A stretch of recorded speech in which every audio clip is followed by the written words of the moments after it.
This is a CT scan.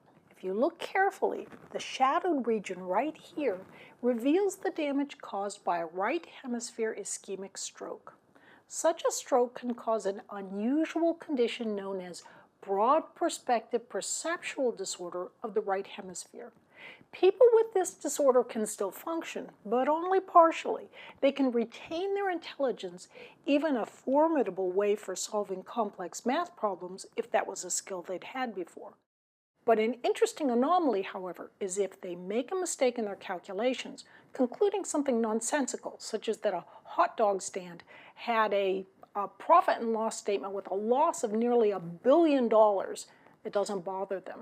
There's no big picture click that says, wait a minute, that answer does not make sense.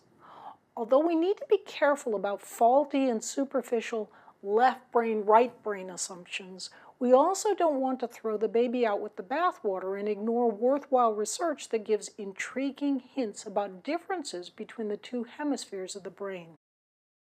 There's a great deal of evidence from research that the right hemisphere helps us step back and put our work into big picture perspective.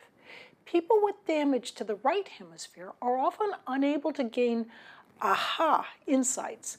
The right hemisphere, as it turns out, is vitally important in getting into the right track and doing reality checks. People with strokes can remind us of the dangers of not using our full cognitive abilities, which involve many areas of our brain.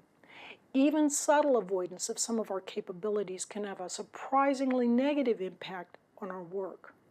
In some sense, when you whiz through a homework or test question and don't go back to check your work, you're acting a little like a person who's refusing to use parts of your brain. You're not stopping to take a mental breath and then revisit what you've done with the bigger picture in mind to see whether it makes sense.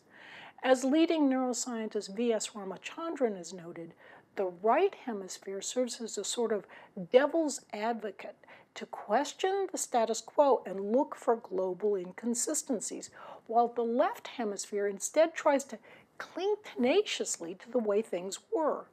This echoes the pioneering work of psychologist Michael Gazzaniga, who posited that the left hemisphere interprets the world for us and will go to great lengths to keep those interpretations unchanging. When you work in the focused mode, it's easy to make minor mistakes in your assumptions or calculations. If you go off track early on, it doesn't matter if the rest of your work is correct, your answer is still wrong. Sometimes it's even laughably wrong, the equivalent of calculating a circumference of the Earth that's only 2.5 feet around. But these nonsensical results just don't matter to you because the more left-centered, focused mode has associated with it a desire to cling to what you've done. That's the problem with the focused, sometimes a bit left hemisphere-leaning mode of analysis. It provides for an analytical and upbeat approach, but abundant research evidence suggests that there's a potential for rigidity, dogmatism, and egocentricity. When you're absolutely certain that what you've done on a homework or test is fine, thank you very much. Be aware that this feeling may be based on overly confident perspectives arising in part from the left hemisphere. When you step back and recheck, you're allowing for more interaction between the hemispheres, taking advantage of the special perspectives and abilities of each.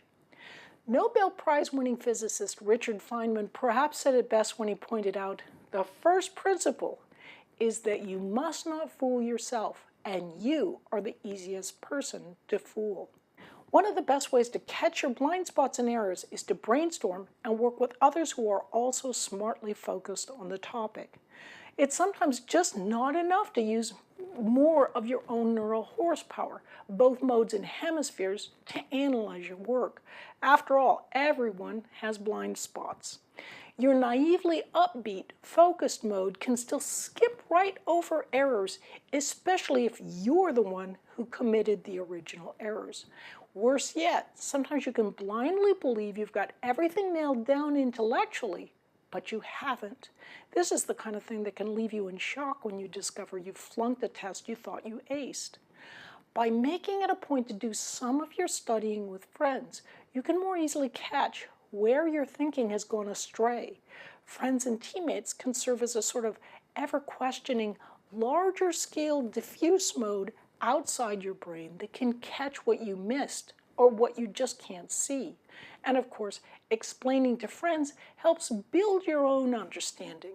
The importance of working with others doesn't just relate to learning, it's also important in career building. A single small tip from a teammate to take a course from the outstanding Professor Passionate or to check out a new job opening can make an extraordinary difference in how your life unfolds.